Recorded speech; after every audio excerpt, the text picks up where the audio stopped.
Thanks for tuning into this episode of the Human Performance Outliers podcast with Zach Bitter. Alright, everyone, welcome back to another episode of the Human Performance Outliers podcast. I'm your host, Zach Bitter, and I want to welcome everyone to this episode of the show. As a way to thank the listeners for helping me grow this podcast over the years, I'm going to continue a raffle option for all of you to have a chance to win a free consultation with me. So it's a 30-minute consultation that I will raffle off once per month. All you have to do to enter is share the episodes that you enjoy on whatever platform you find most interesting. The only thing I ask you to do is, if it's a social media channel, make sure you tag me so I see it and can save that and enter in the raffle. Or if it's somewhere else that you can't tag me at, take a screenshot and send that to me at hpopodcast@gmail.com. You can also enter the raffle by writing a show review on your favorite podcast listening platform. So if you do that, take the screenshot, send it to hpopodcast@gmail.com, and I will enter you in that monthly raffle. Right on. Well, I think maybe to kick things off, it would be fun just to kind of dive a little bit into your background for listeners who aren't familiar with your work and what you've done. And I think like the starting point I find here is Diet Doctor. I think that's something where a lot of people within the low carb community especially have probably heard about that or have used that. You want to just tell us a little bit about kind of how you got interested in nutrition and what led to forming Diet Doctor originally? Sure. It's been a long journey. It's 22 years now. I was a younger doctor, and just picked up a book about the low glycemic index approach and really found it fascinating. Started reading all kinds of things about this, trying it myself, pestering my friends and family about it. And then eventually, after reading a lot of science, started to help patients with obesity, type 2 diabetes, etc., to try a lower carb, lower glycemic index diet, and had some spectacular cases where people had unbelievably good results. Like I would take the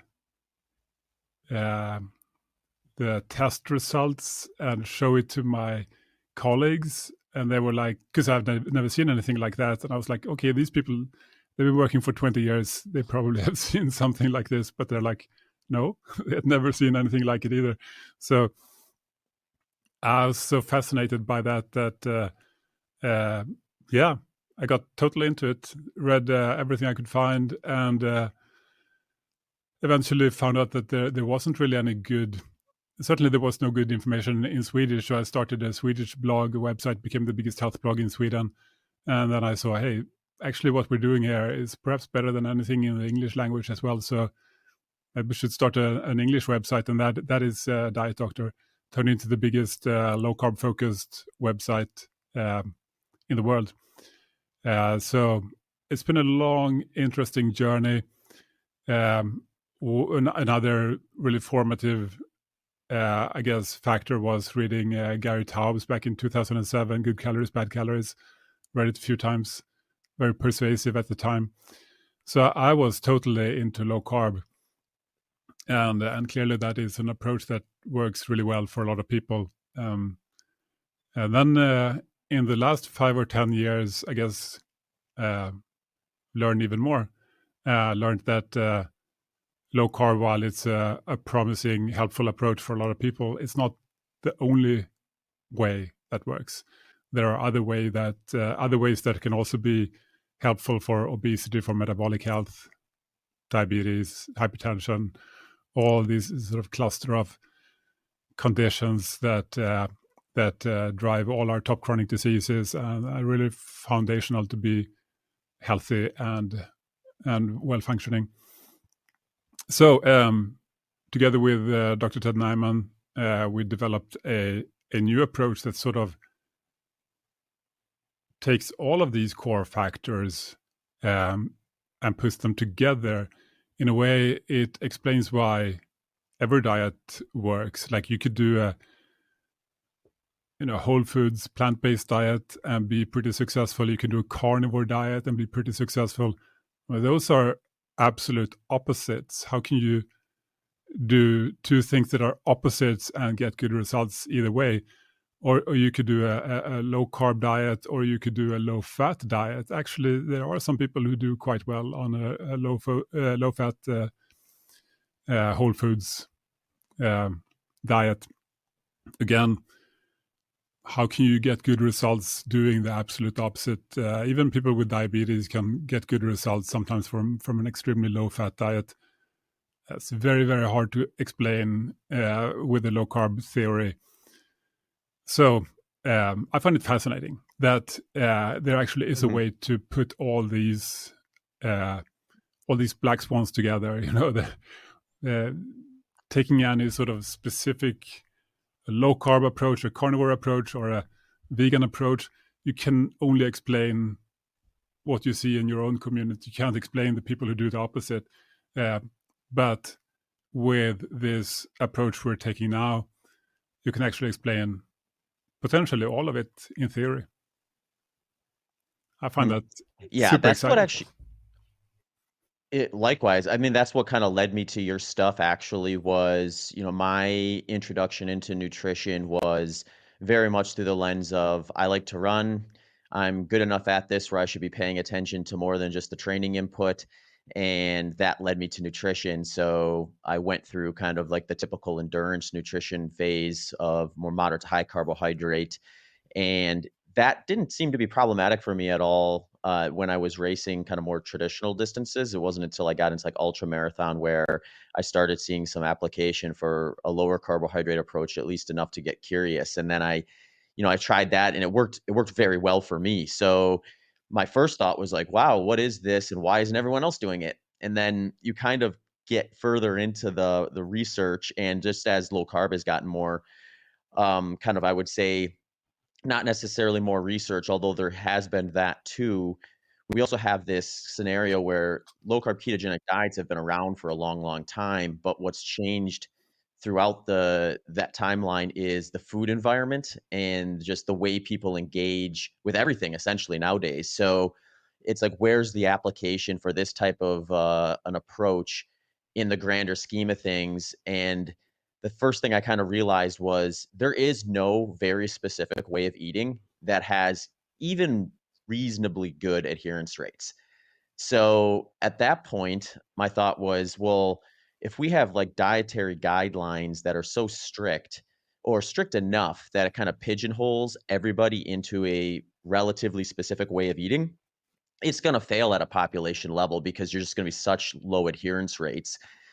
But that doesn't mean that the actual diet itself is bad. It just means for whatever reason, that specific way of eating isn't something that we can expect a large percentage of people to stick to given their surroundings with the food environment.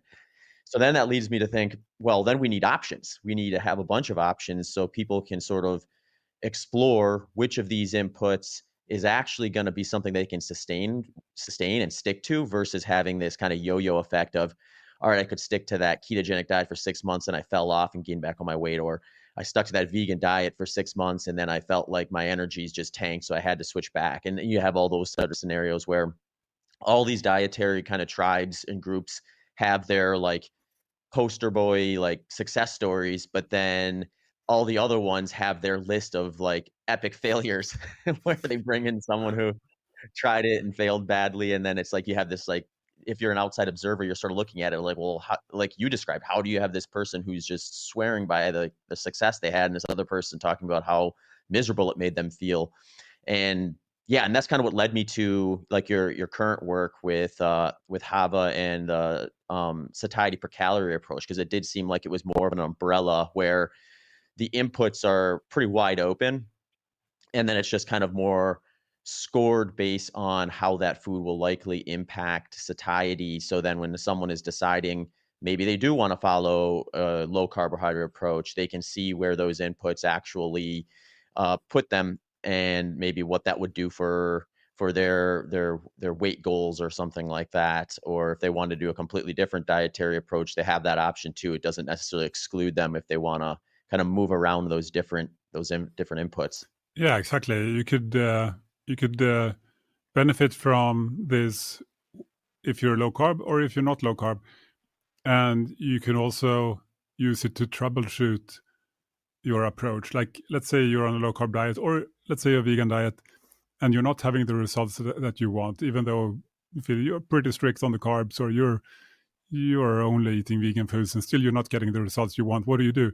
Well, I think that with our system, where you can just take a picture of what you're eating and get an automated ranking and breakdown of which foods give you more or less satiety, you can use that no matter what kind of diet you're on, whether it's low carb or plant-based or McDonald's or anything really. And you can see what are the problem foods that you're eating and what are the really great foods that you're eating for your goals. And then perhaps you can just eat a bit more of those great foods that you already eat and like, and a little bit less of the problem foods. And that might be all you need to do. And going back to what you said about sustainability, it's very hard to change your diet completely and start cooking everything from scratch and never eating another carb or never ever eating any animal foods. It's going to be very challenging for most people to do that for a lifetime. And I think, just like you said, we need other options too. These problems are so prevalent. Like, it's the majority of the adult population in the US have poor metabolic health. They're overweight. They're perhaps even obese. That's a lot of people. And what we sort of have to offer them today is sort of get on these Ozempic drugs, these GLP-1s. And yeah, that works perhaps really well while people take it, although they may not get all the way to their goals, but it's pretty powerful. But if you get off, then everything comes back, right? So you're basically going to have to be on these drugs for life. And if we're really going to make an impact, then everybody, like 90% of the adult population, need to be on these drugs for life. Is that really what we're going for? And even if we do, people are still not going to get all the way to where they want to be. I think we definitely need other options. And that's what we are hoping to build there. Something that is potentially more effective than other approaches and certainly much more flexible than anything else I've seen, which makes it more sustainable and more enjoyable. Yeah, no, it makes sense. I think maybe it's probably worth diving into some of the kind of the theory behind the approach and just share with the listeners a little bit about like what we mean by like satiety per calorie, which is what the SPC stands for, and like what are the things that you're considering when weighing in to a food being either scoring high or low on that scale. Yeah, sure. I mean, fundamentally, it comes down to this simple fact. Some foods make you eat more and some foods make you eat less. And this has been abundantly proven in studies over and over again. Certain diets make you eat many calories and others fewer. There is one, the most famous study may be the one by Kevin Hall on ultra-processed foods, where he had a group of people that were randomly divided into two, and one of them had 2 weeks of ultra-processed foods to eat, and one group had 2 weeks of less processed foods. Otherwise, everything was the same: carbs, fats, protein, etc. And the people on the ultra-processed food diet, they ate 500 calories extra every day without even thinking about it, and quickly gained weight and body fat, while the other group ate 500 calories less and lost weight and body fat without thinking about it, just going about their day, eating as much as they or as little as they wanted. This is what the different kinds of food made them do. And similar things have been shown in all kinds of studies. If you go on a high protein, low carb diet, you tend to eat less. If you go on a whole foods vegan diet, you tend to eat less. And actually the diet that causes you to eat the most is the one that is most easily available, is the standard American diet, ultra-processed food, because probably it's designed to be that way. It's designed to be that way because it's more profitable. It's cheaper to produce, and most of all, it just drives you to want to eat more, which is perfect. If you are selling something, you want people to want to consume as much as possible, right? So they buy as much as possible. So it just makes sense. The food industry has been spending decades and millions and millions, hundreds of millions of dollars to research how do you make people eat more so that they buy more, and that's what they're selling to us. The result of that research, and the result when people eat it is they eat more, and they gain weight, and then we end up in the situation where 90% of people have excess body fat, and that drives poor metabolic health and ultimately all our top chronic diseases. Yeah. Yeah, it's really interesting when you say that, because if I think of it just as sort of reverse engineering, what the food engineers are doing essentially is they're basically saying, okay, if I take this food and I ratchet the protein content as low as I can get it, remove all the fiber, and then also reduce the water, you're sort of pulling anything out of that food that would typically be something that would drive the signal of fullness or lack of hunger.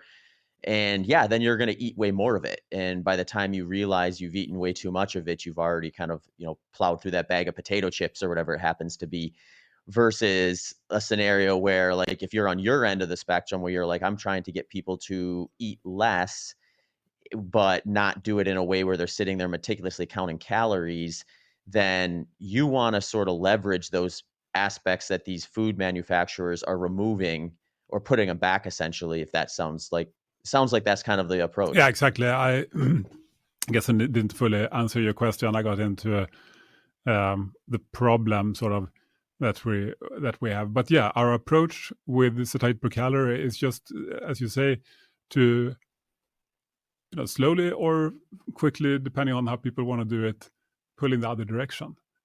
Like identify what are the factors that cause people to eat more or less, and then you can score foods with an algorithm that is trained on that data, and then you can figure out if we can figure out what the foods that cause you to eat more are, we can also figure out what are the foods that cause you to eat less.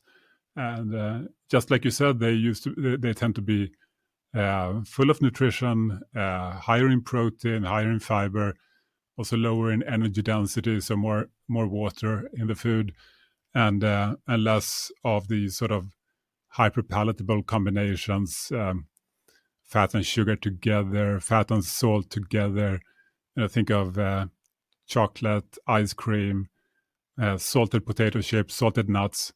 These are foods that cause us to eat even when we're not hungry, because just dopamine, just pleasure, addiction even.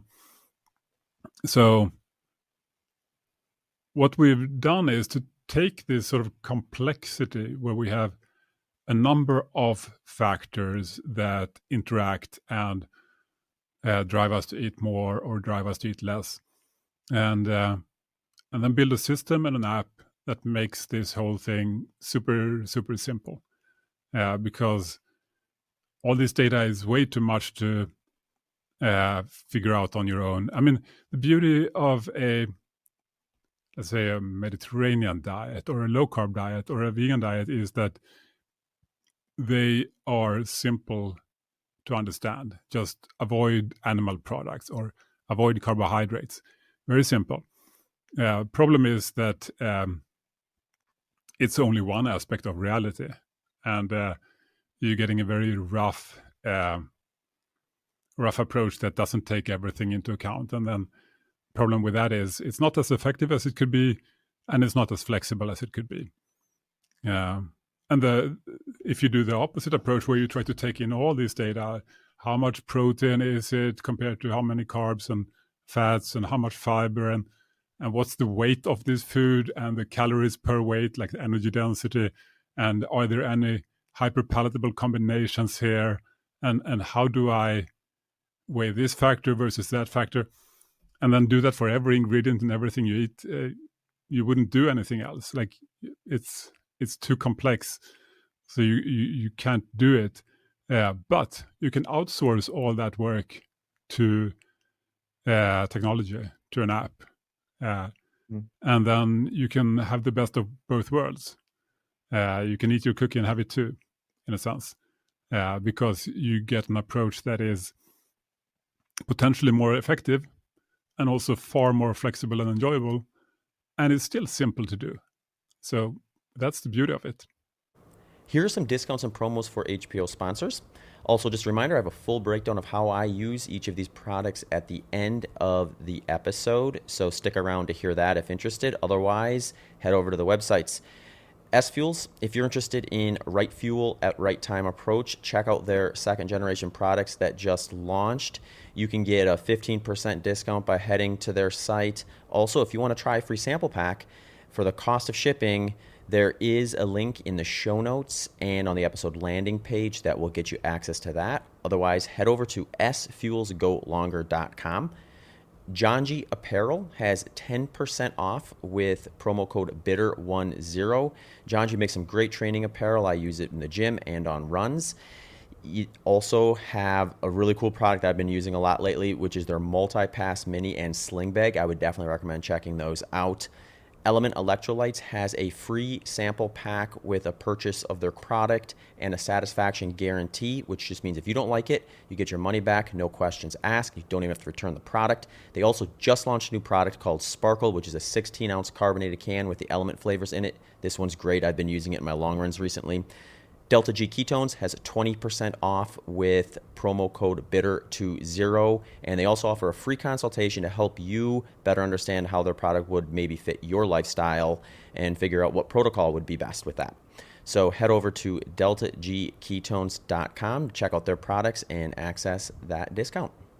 Yeah, it definitely seems like it's something where it's taking what would typically be a more complex approach, which is going to basically place friction in front of an uninformed user and trying to make it much more accessible so they can sort of just kind of get to it before they even understand it necessarily.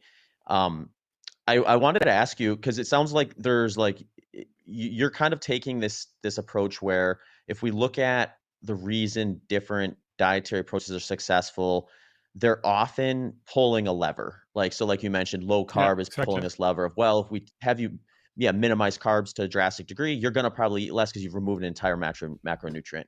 Yeah, or you, like I you think raise the fasting's the same protein, way. right? Remove the carbs.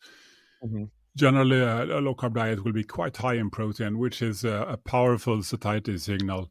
And also, you remove all the hyperpalatable foods, almost not entirely, but certainly chocolate, potato chips. The worst ultra processed foods are all gone. So you're pulling at least two levers really powerfully by using a low carb diet. So on average, a low carb diet tends to score pretty high on our satiety per calorie scale. It's not perfect. There are some blind spots, you might say, that could cause people to not be successful on a low carb diet if they don't know about them. So that's pretty interesting. Plus, I believe that a ketogenic diet becomes far more inflexible than it needs to be, which ultimately makes it hard for a lot of people to sustain long term. I know some people eat a strict low carb diet for many years. I did myself, but it is hard. So kudos to the people who do it for a decade or longer. That's impressive. Fortunately, I don't think it's necessary. Yeah, you make a good point there too. Like if you are going to pull the way I look at it is like if I just told someone, all right, you're going to do a low carbohydrate diet, and the rule here is take the carbohydrates out of your diet, and everything else is up for their choosing. The food inputs they're likely to pick are going to carry a protein component. They're not going to likely go straight to the bottle of olive oil and just start dumping that on everything. They may get to that point at some point, but like generally speaking, they're going to be picking more things that would like resonate with them as like, a typical meal just without the carbohydrate. And protein's just always going to come along for a ride in that scenario. And I think you're right. Like when we look at some of like the free feeding low carbohydrate studies, it's like the first thing you kind of have to account for if you're going to actually compare it to a control diet was protein accounted for? Because you have this diet that's, let's say, 10% protein versus one that's 25% protein. It stands to reason the one with 25% protein, if they're just eating ad lib, is probably going to result in lower energy intake overall. And that's a second lever, essentially, even though the directive maybe wasn't to eat more Yeah, protein. and that was one of the big aha moments for me, because I've been studying these low carb studies for a long time. And there are quite a few, dozens of studies really, that show randomized controlled trials, the gold standard of research, where they show that people lose more weight on a low carb diet compared to a comparison diet, a low fat diet. But in every single study that show this, they also ate more protein. So to my knowledge, there is no study where people lost more weight without also eating more protein. At least in the long term. This is a little bit of a this is a little bit of a tangent, but I think you're probably a good person to ask, given your kind of background and your interest. Is do we know, because when someone actually kind of employs like a very strict ketogenic diet where they're like a 4-to-1 fat to protein ratio, and their protein actually is almost by default kept lower than what we would typically see in just someone eating a low carbohydrate diet.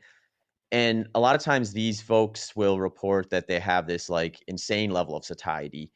Is there something there that's just like, because of the requirements to hit that sort of a ratio, you've created an environment in which just the appetite to kind of continue eating the same essential groups of food over and over just dampens their desire to kind of keep going? And since they've sort of held themselves accountable to that rule, they're avoiding the foods that would typically trigger them to eat more? Or is there something else that's going on with just like a long-term adherence to that sort of an approach that just kind of just blunts hunger signals, and maybe success yields adherence, I guess? Yeah, if you're talking about these really hardcore sort of epilepsy treatment level, where you're basically eating a lot of oil, not so much perhaps real food, but oil-based sort of meal replacements to get your ketone levels really high.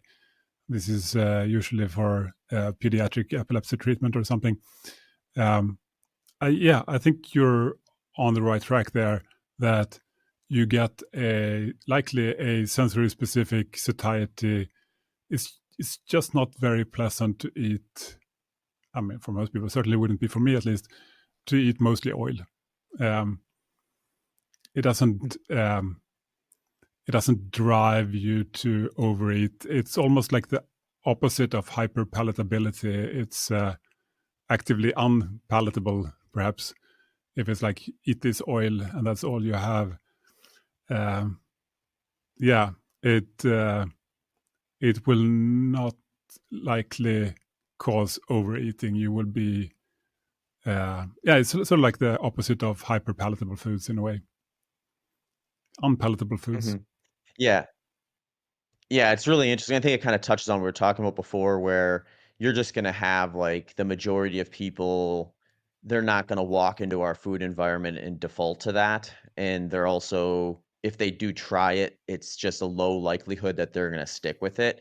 And then we're going to have like probably a single digit percentage of the population who, for one reason or another, finds that preferable. And, maybe it is something like they had some pre-existing condition that is so miserable that they've sort of like conceded that food enjoyment isn't worth whatever discomfort they're going to have if they don't stick to some very strict protocol. And then that relief of that worse scenario is just powerful enough to keep them motivated too. Yeah, sure. I mean, if you need to eat like that to live or to be functioning, then sure, I guess most people might be able to do it if you really, really have to.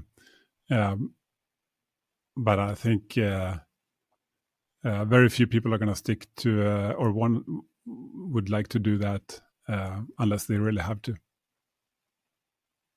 If you're talking Mhm. about these You also kind of get this oil-based like, diets that are like not really real food at all. yeah, yeah. It's funny because you have like, it's almost just like it shows the variance in personality too. Because you'll have like a foodie who would never dream of something like that. They'd be like, it'd be the worst case scenario. But then you also have those people who are just like, they want to just be done with it and move on to their next thing. They're just not very interested in food for one reason or the other. So for them, it's like maybe like, oh, this is so easy. It's just like I plug this very simplistic thing in that's like pretty much calculated, predetermined, and just they can kind of just set it and forget it more or less. And for those people, maybe that is something that they like or enjoy, that real like kind of clear cut try to approach versus trying to juggle the different inputs. But again, I think that's probably a small percentage of the population that would find that or not, maybe not valuable, but find it find that preferable. Yeah. But I mean, even if you do these liquid meal replacement diets, maybe you don't want to go into the um, ultra low carb and low protein. I mean, I think that needs to be um, some specific purpose like epilepsy, um, because otherwise I don't see the point in that. Mhm. Yeah, I think it's safe to say if we were to say like, all right, we have these dietary guidelines that say what they say now, if we would just replace those with a very strict ketogenic diet, will we have better or worse success or the same? It's like it kind of goes back to what I was saying before. I think yeah, that's strict enough where you're going to have very low adherence rates at a population level when you have any dietary input that is that one dimensional. Yeah, I think keto is great. Is great to have as an option, but certainly we need other options too because not everybody's going to do that for life. Hmm. Yeah. Okay, so we have I want to kind of come back to the SPC satiety per calorie model and just dive into some of the kind of ins and outs of it for those who are interested. So when people are putting in these foods, whether they're taking a picture of it with the app or whether they're just plugging it in manually, if they put in a food, they're produced a score from 0 to 100, Yeah, correct? yeah. So we rank it from 0 to 100. So 0 is um, the commonly available foods that have that cause you to eat the most and the most calories, and 100 is the commonly available foods that cause you to eat the fewest calories. And a key thing is the goal is not 100 because you can't live on just egg white and spinach leaves. It's just going to be completely miserable and may not even be compatible with life. You need to be somewhere in the middle, maybe a little bit to the right if you want to lose weight, for example. Um, but the way we set up this algorithm is 50 is sort of the midpoint. And aspirationally, what we aim for the algorithm to do is to make that the foods that cause like a normal person living a normal life, eating 50 on average, should get a normal weight, a normal metabolic health. That's sort of what we aim for the algorithm to do. Um, and then if you go a little bit higher, you would tend to get leaner and leaner. And if you go lower, well, then you get more energy and potentially excess weight, etc. If you look at, for example, the standard American diet, what an average uh, adult in the US eats, scores about 27, and so that's pretty low on our scale. And that's in an environment where most people end up with excess weight. So it's kind of checks out. And if you look at what people eating low carb or carnivore or vegan or some other whole foods diet end up on, they probably end up in the 50, 60, maybe slightly higher. Um, so, I mean, all these diets that work tend to be somewhere in the middle of the satiety range or maybe a little bit higher than that. And that's probably where most people would do well to be, depending on their goals. If people want to be healthy, lean, strong, then most people should probably aim to be somewhere in the middle or slightly to the right of the middle, slightly higher. Mhm. Yeah, it makes sense, and I think you can almost just predict what you would want to do based on your lifestyle to some degree. We were chatting a little bit about this before this started, which is like if you take me, I'm an extreme example, but like take someone like myself where when I'm like in season peaking for a race, I may have an energy expenditure rate of 4,000 plus per day. So for those sort of days, I may want to be sitting kind of closer to a number that would kind of intuitively yield me to consuming 4,000 plus calories versus I'm in the off season, I'm not training, I'm burning probably closer to 2,000 calories a day, which in which case then if weight stabilization is my goal, I may want to skew towards a score that's going to be higher, like in the 60, maybe 70 range, so I can intuitively sort of approach it without feeling like I'm either constantly full or constantly hungry, depending on which phase of the year I'm in. Yeah, I mean, I think this could be a great tool to help guide people for that as well. I guess you will have a bit of an intuitive sense after all the years you've been doing this. You'll probably know pretty much what works, but maybe this could still help you tweak some things.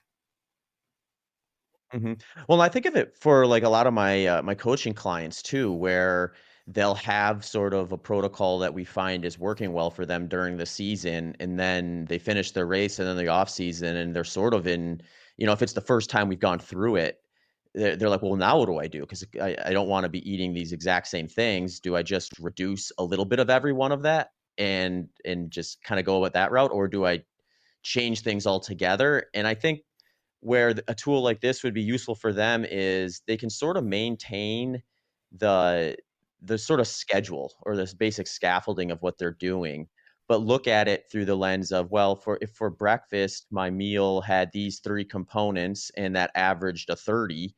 Well, I'm just going to look at what the comparators are to those foods, those three foods that I had for that meal, but rather than scoring 30, score 60 or 70. So you're sort of replacing a similar type of food, but that scores much higher. So kind of the aesthetics of the approach and the consistency of their schedule stays more or less the same, but the quality, I guess we could say, of the product in terms of its satiety yielding effects just Yeah, goes up. so I mean, I think exactly. that's really appealing. Like your clients, for example, or I mean, it's interesting because a lot of people are lean and strong when they're athletically active, and then maybe they get a little bit older, get a family, and stop some of that. And if they keep eating the same foods, they tend to perhaps put on quite a lot of weight. And I think this could be a great tool to do exactly what you say, whether it's off season or you sort of off your career, you ended your career, you're retired. Now you need to sort of rethink a little bit what you eat, and you need less energy and you need more concentrated nutrition because of that, right? So, for example, in the morning, let's say you have yogurt, maybe you switch your regular yogurt to Greek yogurt, maybe even non-fat Greek yogurt. Now you get a ton of protein, much less energy, much less carbs and fat. I mean, it doesn't have to be harder than that. You just switch the brand of that thing, and you're halfway home. Yeah. Yeah, I think that seems like a really like low barrier to entry way to kind of engage with a process like this. I want to ask you about just the scoring system in general. Like, how did you and the team kind of come up with a 0 to 100? Was there some sort of like discussion around having either too broad of a categorization where you have like a landing zone that's maybe wide enough where you're going to have mistakes being made if someone is like hanging around the fringes of it, versus having it so precise that people get into the weeds too much and are like, oh, this food scores 1 point better, therefore I'm going to go that way versus that way? Yeah, I mean, so much discussion on this. Yeah, we've been exploring all kinds of ways to do this, and there doesn't seem to be a perfect way. But I think that this is the best one we've come up with. We've tried a few others, and they seem to be worse. You could argue that 0 to 100 is a lot of detail, and is there really a difference between something that scores 63 and 65? Well, maybe a little bit. But I think going from that to a 0 to 10 score would lose a lot of detail. And I actually think that having the ability to make these small tweaks all over the place actually adds up quite a bit. I think the difference between 60 and 70 is pretty big, or 50 and 60 is pretty big. So I wouldn't want to do a 0 to 10 score. Or some people have suggested, let's just have red, green, and blue, or whatever, like 3 colors. I think that's far too little. I really believe that there is a lot of value in more detail, so that you can actually make small upgrades here and there. And I think all those small upgrades you can do really will make a difference in the long term. Yeah. Yeah, I can see the arguments. I think the way I tend to look at it though is I tend to favor a little more precision as the default, because it seems to me to be easier to kind of take a step back from that level of precision if the user needs that, versus trying to add the precision on top of something that's too simple. So like if you had a 3-point or a 10-point scale, if you had someone who wanted to engage with a little more precision, they don't have a framework available. Whereas if someone decided, hey, 100 points is too complex for me right now, what do? You can tell them, well, pick foods in the 50 to 60 or the 60 to 70 and use that as your sort of landing zone. And let's see where it gets you. If we have success, great, we can keep running with it. If we don't and we need to get more precise, now you have like an understanding of the program, and we can add more precision as the seed necessary. Yeah, 100%. And we also do have color coding, so that if you're in the 0 to 30 range, we mark those with orange. 30 to 70 green is sort of the balanced center. And then 70 plus is blue. These are the really highly nutritious and high satiety per calorie foods that would be great to add to your diet if you want to push the average up. And then just marking them out, like the blue foods, like some of our users have sort of focused on that. They find these blue foods and they eat them. And then the average goes up and they eat less on average and they lose weight, and pretty easy. So you can have both. We do have a 3-color sort of big picture framework, but we also have the 0 to 100 detailed scale for those who want to dive into tweaking and optimizing. Yeah. Another thing I wanted to ask you about, just I'd be curious what people kind of default to if you have been able to collect this information from users, because I sort of see two kind of main ways of engaging with the app. And one would just be, I'm just going to look at the list of foods and pick higher scoring foods. And you kind of have this like smorgasbord of different things you're kind of throwing at it. And you're essentially comparing everything to everything, versus kind of saying, let's say, for example, I take a person and they're like, I'm going to eat ice cream 3 times a week. There's no way you're going to stop me from doing that. What do? Are more users like that, where then they're like, okay, well, if I'm going to eat ice cream 3 times a week, where are my higher scoring options? And they're comparing the scoring within that, or are they looking at it more through the lens of, oh, this like more like this ice cream that scores better than normal is going to be better than some other food option that is in a totally different category, but still has the same score tied to it, or a similar score tied to it. Yeah, you could do it in many different ways. And I get so much pushback on Twitter X about this, because some people feel like you just shouldn't eat ice cream, and you shouldn't try to find better ice cream, and ice cream is evil. So the right answer is no ice cream. But I'm with you and with other people. Like, some people are gonna eat ice cream. I don't have a problem with people occasionally eating ice cream, or voluntarily eating a lot of ice cream. Adult people can do whatever they like, right? My kids, they don't get ice cream every day, but everybody else who's an adult. Anyways, so there are various ways to do this, right? One way could be you eat a little bit smaller servings of ice cream, and or you make sure to eat a lot of satiating, high satiety foods during the other meals of the day. So maybe you have a very high satiety breakfast and lunch. Now you have some space for some ice cream in the evening, and your average for the day is still going to be pretty decent. There is another option, which is, like you mentioned, you can find ice cream brands that are higher in satiety. Maybe they replace the sugar with artificial sweeteners. Some people are against that, but it apparently works. And maybe they are higher in protein, a little bit of fiber in there. Then you can end up with an ice cream that scores pretty average. That's pretty amazing, actually. You can even go super hardcore and do the ice cream yourself. You could have some protein powder and frozen berries and mix it up, and that actually turns into something that, at least to me, tastes and feels like ice cream, which is super high satiety. It's just protein and fiber. That's all it is. It's insane. My kids don't like it, but I do. So, yeah, there are various ways. Or you can just stop eating ice cream completely. Of course, that's also an option if you can.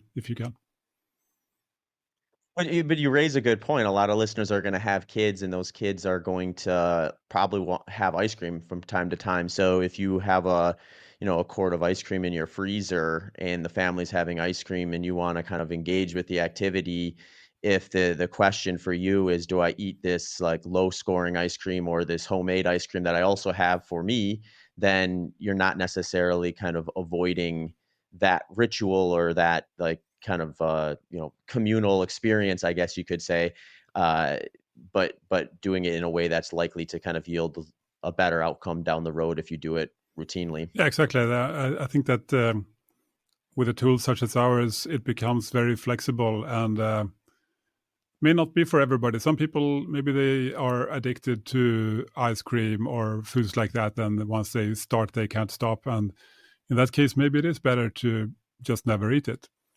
It's like being addicted to alcohol or anything. It's better to never even bring it home, right?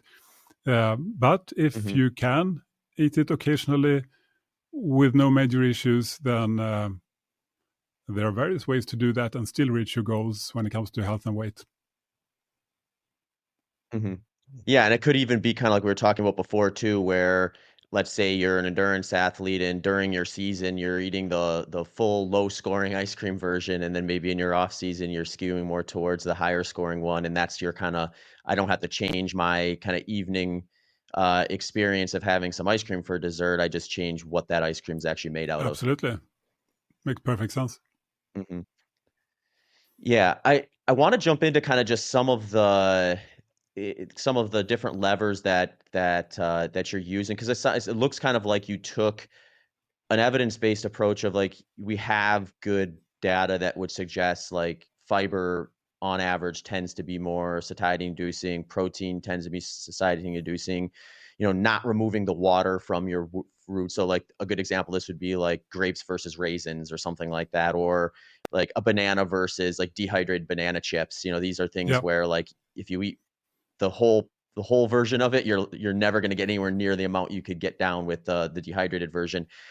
And you're sort of taking like saying like all these different components have evidence, and we're going to combine them all to kind of maximize that. Is there any sort of like incentive or plan to try to get data or research done on the combination of all these things, or does that exist? Maybe I'm just not even aware of what is out there. I guess maybe the overreaching question is, as you kind of grow this, are there plans and interest in kind of like exploring more specific research tools to the very specific nature of SPC? Yeah, absolutely. I mean, we aim to research this as much as we can.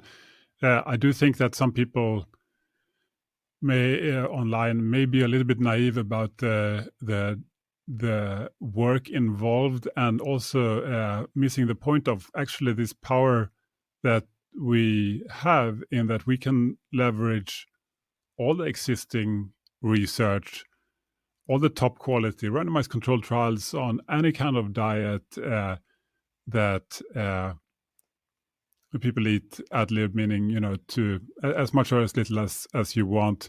You can look at low carb studies, you can look at plant-based studies, you can look at high protein studies, you can look at all of these studies and try to get our scoring system to match the results of all of these studies as well as possible. So it is not currently possible to say exactly how to weigh these factors against each other. But maybe that's not necessary. You can get, in a way, 80% of the way to the goal with 20% of the effort, and then you need 80% of the effort to get the last 20%, right? I actually think that the approach we're taking here, leveraging all these existing studies, is likely to already be a lot stronger than any approach that just looks at one factor, like a low carb diet or a plant-based diet, because we get criticized for some details. Why is this food a little bit higher than that food? It doesn't fit my preconceived ideas. I think it's wrong. Okay, maybe it even is wrong, but that's a little tweak where there are like elephant-sized problems with other dietary approaches where they can't explain why people can get good results doing the absolute opposite. It's like, okay, I give you that our approach will always need tweaking to get closer to the truth, and that is something we will keep working on. As soon as we get more data, we can tweak these approaches. There is an interesting study coming from Kevin Hall in Process, where it's like a follow-up to his ultra-processed diet study, where he's trying a few different versions of ultra-processed diets that are different in ways like the energy density and the hyperpalatability. I'm looking forward to that because I think it's going to inform our weighing a bit. But ultimately, what we really would want is not one randomized controlled trial, but dozens of them on various factors and combinations of factors. So this is no small thing. This is something that could cost hundreds of millions or billions of dollars to do. And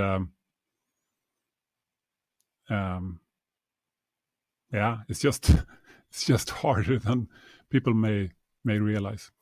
But I think we get pretty far with all the existing human research, trying to summarize it, trying to fit our algorithm to those results as well as possible. And whenever a new study comes out, check, how well does our result match the results of this study? Is there anything we need to tweak to fit the overall data better? Well, I'm excited to announce that I launched a new group coaching option. So to go along with my personalized one-on-one coaching options and my pre-made plans that I have on my website at zachbitter.com, this year I'm starting a group of online endurance runners who want to work with me in a slightly different model. So if you're interested in checking that out, just head to my website at zachbitter.com, go to the coaching tab. From there, you'll be directed to the team coaching option, and you can sign up for that and get onboarded to join the group. I mean, we don't really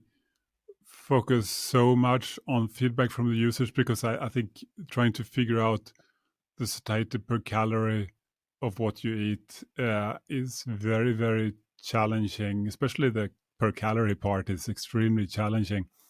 I think what we need to do is lean very heavily on human, well-controlled, randomized controlled trials where they measure in detail how much people eat and the results on their weight, etc., and really control it.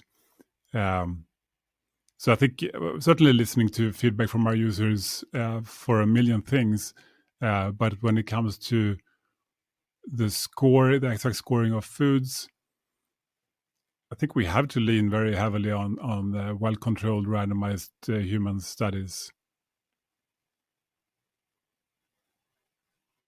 Yeah. Yeah, I think you're right with that. I think it's what we have from an information standpoint. And to some degree, I find where the conversations online tend to get kind of stuck is we look at nutrition as something that needs to have like this there's this high level of precision to the degree that it's like similar to launching a rocket. Whereas like you can have a little bit more flexibility in terms of what the end outcome is versus the combination of the parts. So like if you have a combination of parts that broadly speaking is going to kind of steer people into a direction that's going to result in better health outcomes, we can kind of just look at those health outcomes, or in your case, it would be like the progress of the user or the sustainability of the approach for the user versus what else they have available to them. And uh, kind of go from there versus like worrying too much about, oh, well, this product scored 53 and that product scored 56. They should be reversed. That seems like kind of like getting into the weeds to a degree where Yeah, that's my really guess is most. detailed. And again, we'll keep updating our um, algorithm as we get more data and maybe fine tune things, and maybe this will change later. But I don't think that's, like you said, that's not the main thing. The main thing is that the we're trying to guide people in a simple way towards the things that we know are beneficial, like eating a higher protein percentage or more fiber or lower energy density, like we talked about, right? Less hyperpalatable foods. Mhm. These things have been proven over and over in studies to be effective. So we can be confident that when we can guide people in that direction, they will get more of the results that they want. If those results are, weight loss, less body fat, being leaner, stronger, better blood sugar, blood pressure, um, cholesterol profiles, all these things, and ultimately, in all likelihood, reduce risk of chronic disease due to Mhm. making every key risk factor improve. Every key health factor. So I'm trying to look at the Yeah. big picture. I think a lot of the criticism is missing the big picture for and zoning in on some little detail or a score that they don't agree with because their bias says is wrong, because they're coming at it usually from a very low carb, high fat perspective. And if you look at it through that lens, then there are some things that you would object to. However, someone who comes at it from a low-fat plant-based approach would object to the opposite things, and they would. Mhm. So what we're trying to do is something that just focuses on first principles and what is evidence-based, and we try to not be influenced so much by what intuitively seems to be right. For example, some people believe that just because a food is ultra processed, it's automatically bad for you. I'm not sure that's necessarily true, at least not from a sort of metabolic health weight loss perspective. You could have a very ultra processed protein powder, for example, with a lot of additives, uh, and just going from the ultra processed Nova classification, it would be horrible. But people actually lose weight very effectively and get strong and lean with those kind of products. So I think sometimes our intuition or sort of bias leads us in the wrong direction, and it's good to have this sort of more objective, unbiased, evidence-based scoring system to check your biases. Is it actually uh, is it actually the way that my preconceived ideas believe it is, or do I need to challenge my beliefs? It's like if we're looking at our scoring, if the Andreas of 10 years ago was looking at our scoring, I would object to the same things that some people object to today. But I actually think maybe it's not wrong. Maybe it's just that I was wrong 10 years ago, and some other people are still believing in the same thing, and it's just not true. Like, for example, that everybody needs to eat a very low-carb diet to be metabolically healthy is clearly not true. There are lots of populations, like, Asian people or indigenous populations or various other groups that have been eating a high-carb diet, and they have been extremely metabolically healthy, lean, fit, no metabolic disease whatsoever, no obesity whatsoever. It's clearly not true that you have to be low carb to achieve those goals. There are other ways too, clearly. Yeah, that's actually an interesting topic, and this is maybe a slight tangent from what we're talking about now, but I think when you look at some of those stuff, there's sort of like two questions in one, which is like, what is the short term, like what we see in, like, say, like a blood marker or something like that, versus what happens in like 6 months if you continue on the path following the protocol properly. And the question I see getting kind of tossed around a lot in the online space is like diabetes, like type 2 diabetes, where, the low carb ketogenic community kind of clung to that as something where it's like, hey, we should be the primary approach for this because we're sort of removing the thing that's exasperating the blood sugar. If we look at it like acute blood sugar spikes and things like that versus what is going to potentially actually drive type 2 diabetes in the short term versus the long term, we maybe have two different answers to that question, where maybe it's possible someone sees like more immediate like blood marker success on a ketogenic low carbohydrate diet in type 2 diabetes management. But if someone decided, hey, that's not going to work for me, I'm going to do this a different way, and they have a reasonable amount of carb inputs, but they manage weight loss, they may also see that same result down the road, if I'm understanding it right. Do you have any kind of thoughts or opinions on kind of how that fits? Yeah, basically I agree with what you said. I mean, there's no doubt that a low-carb or keto approach can be beneficial for diabetes. And certainly, if you talk about postprandial, like postprandial blood glucose, meaning the blood sugar right after you eat, then a low-carb diet will always be superior, because if you don't eat carbs, you don't get any blood sugar elevation. I think that the problem, though, is that people tend to be very focused on the short term. They tend to be very focused on what happens right after they eat something. And that makes sense. I mean, it's easy to focus on the short term. But the problem is that diabetes type 2 is not just about short-term spikes. It's much more about the underlying insulin resistance, the energy toxicity. And really, if people can lose their excess body weight, body fat, the type 2 diabetes, at least during the early stage of the disease, it's just going to disappear. It's been shown many times, like if people manage to lose their excess weight, the type 2 diabetes goes away. So, and you can do that in any way, really,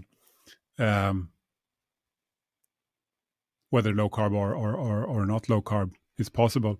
So, I mean, I'm all in favor of low carb for diabetes, but I think that we need to be aware that it's not the only way, and that people may be focusing a little bit too much on short-term postprandial glucose and not enough on the driver, the underlying driver, the insulin resistance, the visceral fat, and that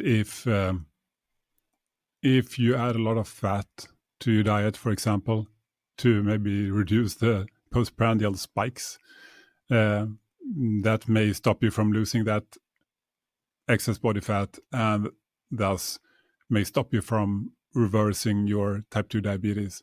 And maybe you will be much better off eating way less fat and being less worried about short-term glucose spikes and doing whatever it takes to lose excess body fat, and then you could tolerate eating more carbs potentially, even as long as you can keep your weight down. Hmm. Yeah, it's interesting because I think it's like it sort of gets into the same topic of like metabolic health and metabolic flexibility. And the way I like to kind of position that always is, well, that cuts both ways. So like metabolically flexible, by the way I would define it, would be someone who can leverage fat and carbohydrates without too much trouble, like within reasonable quantities, versus a scenario where, all right, I am eating so much sugar and carbohydrate that I'm just so rarely metabolizing high amounts of fat at any given time. Yeah, maybe I'm too reliant on that fuel substrate.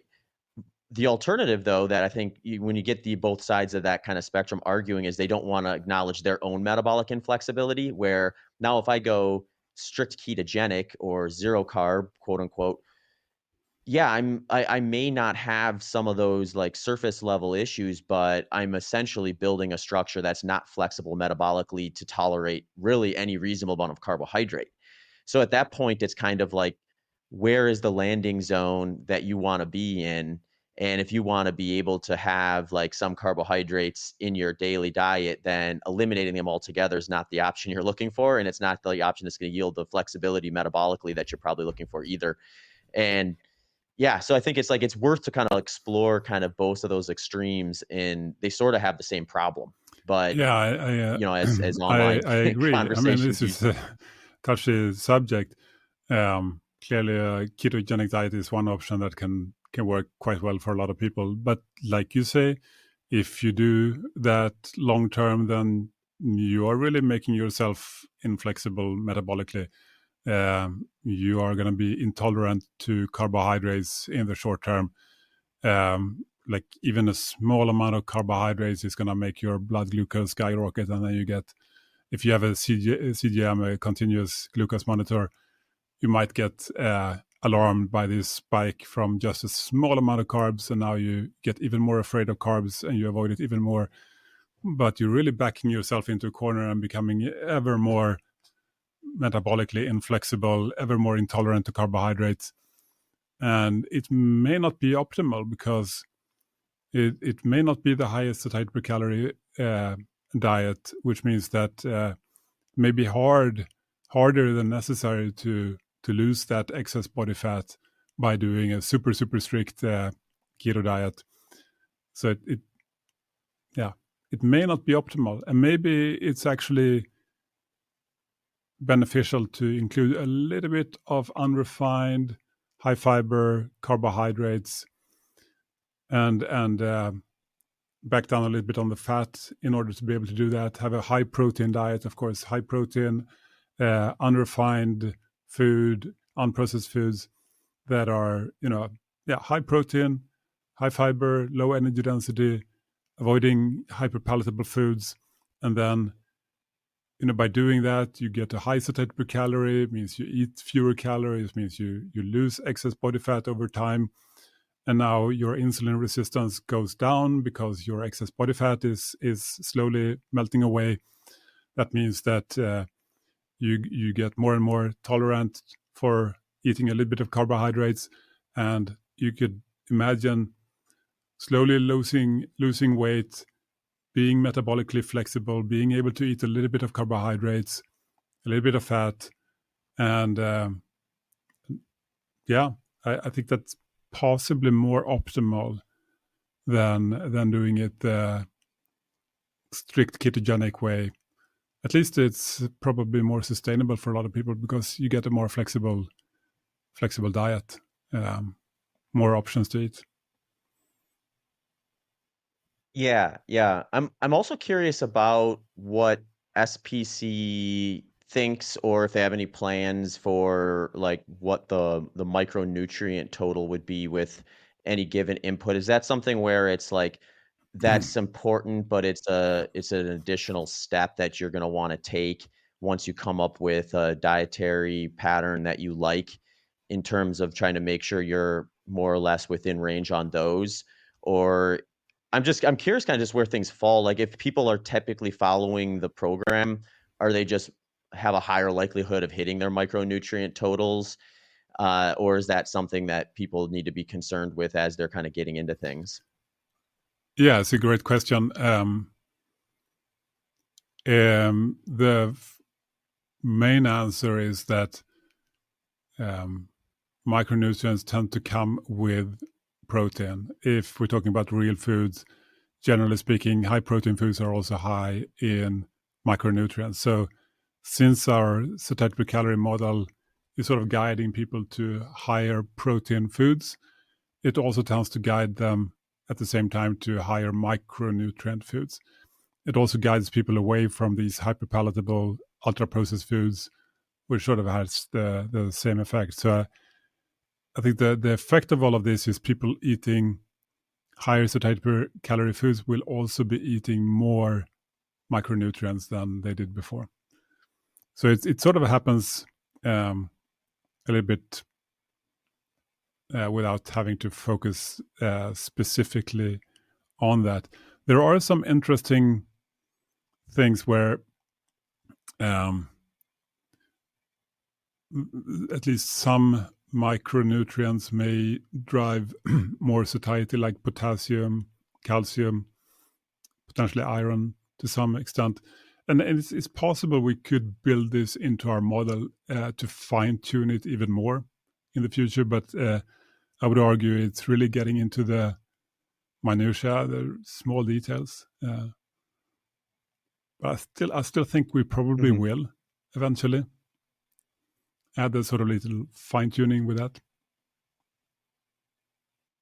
And it's the nice thing about developing a protocol where part of the call to action essentially is there's going to be an evolution with this as we get more convincing data to input into the system. So, like, yeah, if a study comes out that suggests, hey, these key micronutrients are going to be a value add in your satiety, you can plug those in when you get that, versus doing them on assumption, I guess. Yeah, I mean, we are open, of course, to anything that works. Like one thing that comes up a lot is why don't you look at the fat quality? Like depending on who you ask, polyunsaturated fats or seed oils should either be penalized or they should be rewarded, depending on what camp you're asking. Today, there doesn't seem to be any good evidence either way. Certainly, they don't seem to cause people to eat more, despite what you can hear online. There's really no good evidence to suggest that they do. So, I mean, we have that data, so we could very, very easily put that into our algorithm and have it affect the results. We're just waiting for evidence that it actually affects ad lib human food intake. It doesn't seem to, at least not in a negative way. Yeah, I would imagine just with if people are engaging with I mean, sorry, SPC, I just want to add to it, like yeah, compared to other added fats, like added fats drop the satiety per calorie like a rock, right? So actually, I need to just fill that in. Yeah, if you pour seed oil on your food, the satiety per calorie of the right, yeah, food is going to take a huge hit. It's going to drop a lot. The question I'm just debating with people is it even worse than adding, let's say, butter? And it seems no. yeah. And I think just the way that the SPC model pushes people, you're going to likely see probably a fairly drastic reduction in linoleic acid if they switch from whatever they're doing on a Western diet to following Absolutely. People SPC. will eat less seed oils, if they follow this. Yeah, because like you said, if they're pouring seed oils onto their meals, they're dropping that score like a rock. So they're going to be mindful of not doing that if they're following the protocol. Yeah, so I'm not in favor of. I think seed oils are terrible in that they are added on top of. It's sort of diluting the nutrition in the whole Western diet. It's an enormous amount of empty calories that we're sort of injecting into the food environment and just lowering the nutrition density, increasing empty calories. So the whole discussion is it worse than other added pure fats? And probably the answer is not really.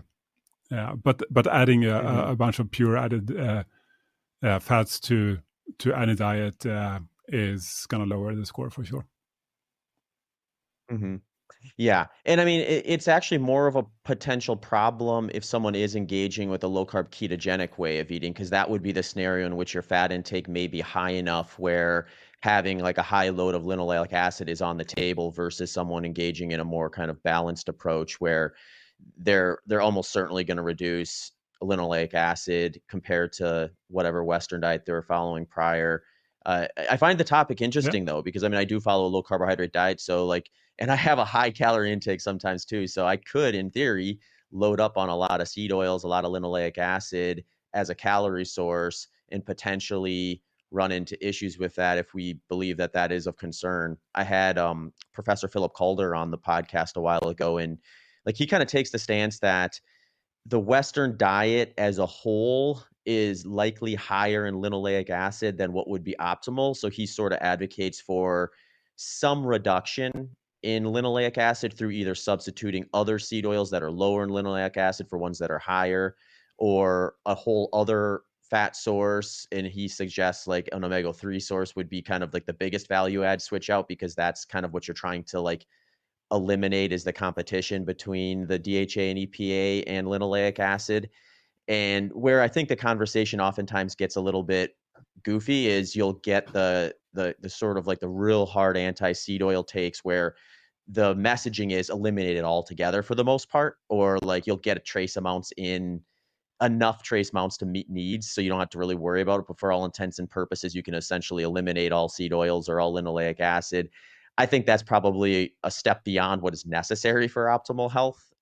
So then we're back. If you subscribe to that, then we're back to where I was just now, where like an approach like SPC or any approach that's essentially going to end up reducing the amount of energy intake one takes is almost certainly going to also reduce their linoleic acid, and then at which point maybe they've reduced it enough to be in a way where it's not potentially harmful for them. Sure, and I think that this seed oil, anti-seed oil approach is just another one of these sort of mono-focused diet approaches where, it is going to be beneficial. Like if you take a standard American diet and then you remove all the foods with seed oils in them, your diet is going to be way better, because you're going to remove all these processed foods and all these foods that are full of empty calories and hyperpalatable and low in energy density and low in protein. And everything is going to improve if you remove that. But arguably, it's not because of this being seed oil or some other oil. It's for other reasons. It works, but not for the reason that people believe it works. Mm-hmm.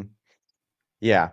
Well, this has all been really interesting stuff, Dr. E. I've been kind of excited to chat with you about some of this. I want to give you a chance to share with us if you have anything. I know everything kind of is open to change with Hava as you guys kind of roll things out and everything evolves and new research is done. Is there anything kind of on the horizon that's coming up soon that you can share with our listeners that they'll be able to see showing up over there? Sure. I mean, we do have some pretty big news. We haven't released it yet. I think when this podcast is released, though, that we will have communicated this. So I think it's safe to share that we are making the Hava app free. Like we want to make it so that anybody can benefit, whether people want to pay or not. So the basic version, everything you need to try this out, it's going to be free forever from now on. So if anybody's curious about this, they can download the Hava app and give it a try. Takes a minute to sign up, and you can do it for free. Yeah, and then see what happens. I think it's always cool to have more tools available to try to figure out what the best path forward is with nutrition and navigate, the monster of the grocery store that we have in today's society. Yeah, and so it's pretty cool what we have done and what we are able to do with AI. That's another thing I just want to highlight, how exciting it is that like every existing nutrition app is going to be obsolete by kind of tomorrow or next year. Like nobody will be using them anymore unless they get on the AI train, because it's amazing what's going to be possible to do and what's already possible to do. So for example, in our app already, we are able to just take a picture of what you eat in a few seconds. You have everything logged and you have all the details.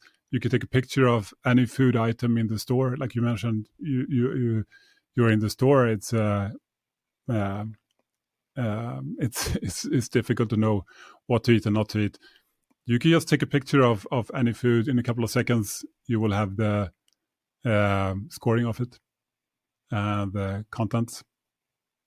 Don't even have to pick it up awesome. and scan the barcode anymore. You can just take a picture of the front in the shelf, right? It's pretty amazing. You have this AI that's trained on the entire internet. Everything is on the internet, right? So it already knows pretty much, and certainly in 6 to 12 months, it's probably going to be perfect. So it's so much better than anything that has existed up until now. Yeah.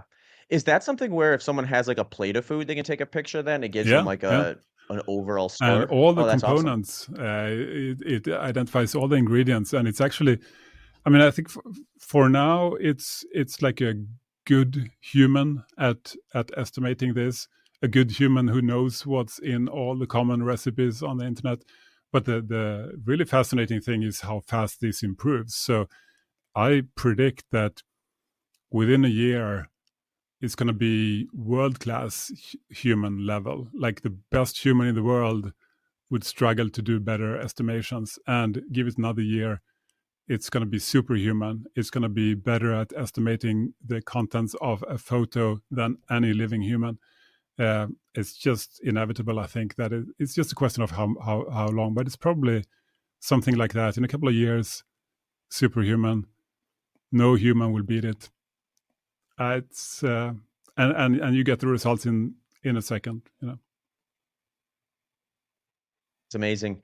Yeah, that's a pretty cool feature to have available, and I think it makes it just a very low barrier to entry for people who want to try it out and see what they think for themselves. Yeah, exactly. That's what we aim to do. That's the whole point of what we're doing. We want to make it as simple as possible.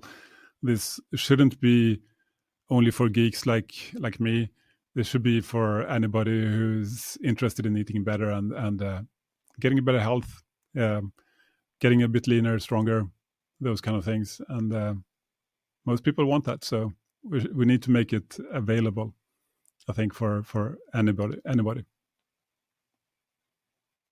No doubt. Where can listeners find you, Dr. E? Yeah, they can find me on X. They can also go to hava.co. That's our website, hava.co. Yeah, I'm mostly on X if anybody wants to say hi. Yeah, no doubt. You're definitely responsive on there. So I encourage listeners to throw some questions their way if they have them. But I'll put all the links and stuff like that in the show notes too. So if anyone's looking to access it through there, they will be there. But thanks a bunch for taking some time today to chat. Yeah, good to talk to you. Thank you. Hey everyone, thanks for sticking around to hear more about how I use the products that sponsor the Human Performance Outliers podcast. I have updated a few things, so if you follow closely, you may notice some new details here. I have taken a lot of time identifying these brands, and I'm incredibly grateful that they have provided a product that I use routinely and are also interested in supporting my work here at the Human Performance Outliers podcast. So here is how I use them. S-Fuels is a product that follows a principle of right fuel at the right time. For me, this means I can anchor my nutrition in a fat-dominant way, but not neglect the powerful application of carbohydrates when they are needed. Their product lineup maps the low-carbohydrate dietary protocol that I have used for endurance since 2011. Here's how I use some of their product lineup and some of their second-generation products that they just recently brought to market. First is their Zone 4 and Zone 5 product. I use these for intra-workout and race carbohydrate targets. I will use the Zone 4 in less glycolytic settings that still benefit from some carbohydrate, and Zone 5 for workouts that I prefer, workouts and races where I want to maximize my carb to other fuel source exogenous inputs. In short, I prefer Zone 5 when my carb inputs are at their highest and I want to kind of go straight to that source. Zone 2 is a fat-based powder that uses C8 and C10 MCTs that are combined with L-glutamine. I use this for lower intensity workouts to help promote higher fat oxidation rates without neglecting energy deficits. So in short, if I'm doing something longer and I want to keep carbs out, but I don't want to have a huge calorie deficit, Zone 2 plays a great role there. Revival is a post-workout race protein powder that I can easily add to some yogurt or a low-carb smoothie to quickly jumpstart the recovery process. I will use a product like this most often when I'm completing training sessions and have a lower appetite or desire to eat solid foods right after, but want to get a jumpstart on replacing some of the stuff that I left out there. Primed is my go-to caffeine source for training and racing. It combines green tea extract, L-carnitine, taurine, and B vitamins, which all combine to help support energy production, fat metabolism, and reduce perceived effort. Life Bars are a product that have been one of my favorites on the S-Fuels lineup for some time now, and they are a great combo of healthy fats and protein that I can have prior to a big training session, race, or simply as a snack on heavier training days.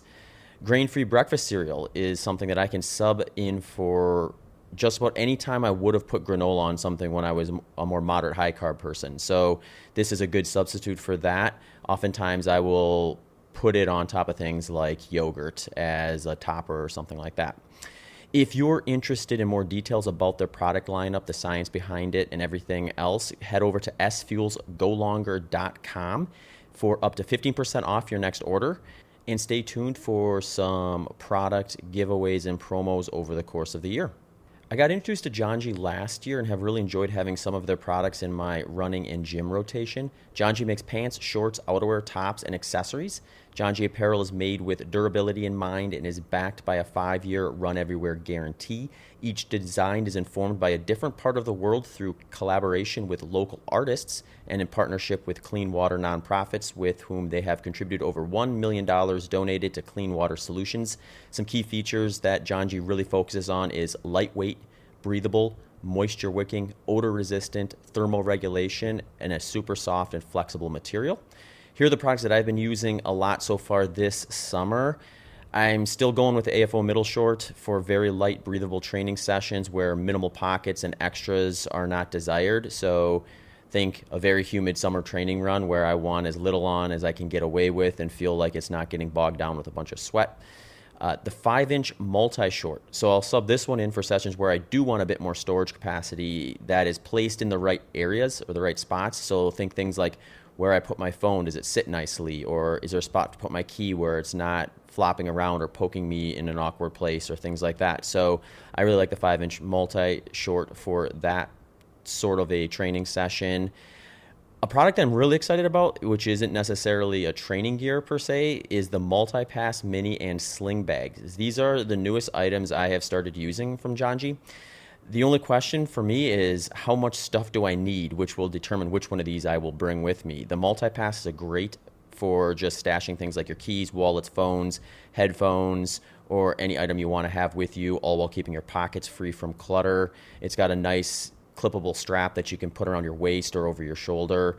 I'll upgrade to the sling bag if I'm bringing a little more stuff and it's just not enough room inside that multi-pass mini. So think things like the size of a water bottle, or if I'm just going to be on a little longer session or heading to the airport or something like that, and I just need more storage, but with that same type of design with the waist and shoulder options and the clippable strap. So those are two of my new favorite options. Check those out. You can head to jonji.com and get 10% off any of those items, as well as anything else they have on there, by using promo code BITTER10 for 10% off. They're also available at REI. I will give one quick plug, although it's not winter or cooler. A couple other items that I have in my rotation when it does get cooler is the Repeat Merino long sleeve, the Rover Merino hoodie, the Trail Tights, and the Atlas multi-pant. I've been using Element electrolytes for quite some time now. Actually, a while back, I had a sweat test and it suggested that I lose 614 milligrams of sodium per liter of fluid loss, meaning if I go out for a run and I sweat to the capacity where I lose a liter of fluid, I'm going to lose 614 milligrams of sodium along with that. So during these hot summer months, it's not uncommon that I will lose over a liter per hour when working out. So I favor adding some electrolytes to my workout fluids and pre-workout drinks in order to account for this. I also find it beneficial if I spend some time in the sauna and lose fluids fast that way. I currently have 3 approaches to using Element products. First is one of their warm beverage options in the morning with my coffee. Sometimes I'll put about half a pack of Element in there. Again, one of their warm beverage options. So usually that's something like chocolate mint, chocolate chai, chocolate raspberry, one of those. A second option is one of their fruity flavors in my water bottles while I'm training. So if I'm out there and I'm going through 16 to 20 ounce bottles of water, I'm going to sprinkle in some of that fruity Element flavors into that in order to account for that 614 milligrams of sodium that I'm going to lose. Third is their newest option, which is their Sparkle product, which is just a 16-ounce carbonated can with the Element electrolyte powder in it already mixed for you.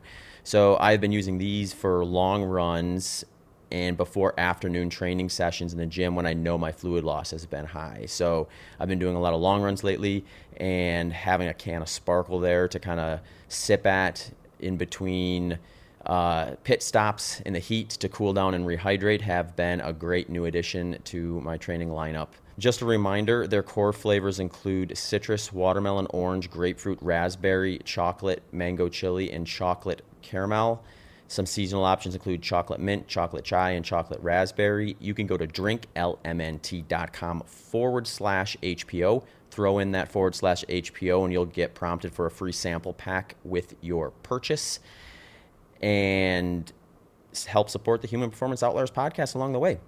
The reason I chose Delta G over other exogenous ketone supplements is they have the formula and the dosage that is supported by the research we have to date.